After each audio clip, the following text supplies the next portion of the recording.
So what is privilege escalation?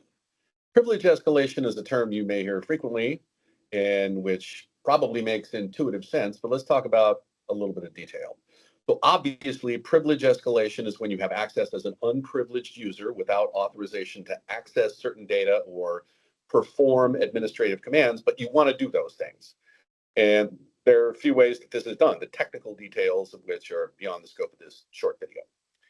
When a system is compromised, more often than not, it's using an unprivileged user account. So the goal of the attacker is to become an administrator so that new software can be installed, lateral movement in the network becomes easy, and you can add and delete accounts, right? And these are the kinds of things that we see once somebody has that access. The easiest way is to exploit weak or shared administrative passwords or to steal the credentials of administrators to gain their level of access.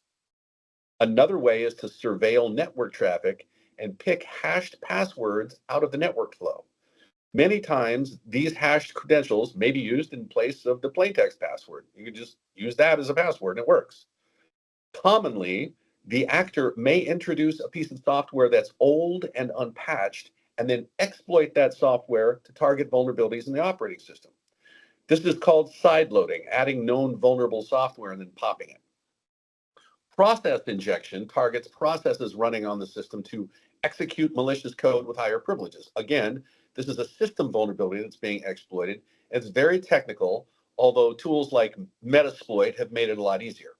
So regardless of the method used, privilege escalation is usually the first goal of the attacker after obtaining that initial access as an unprivileged user.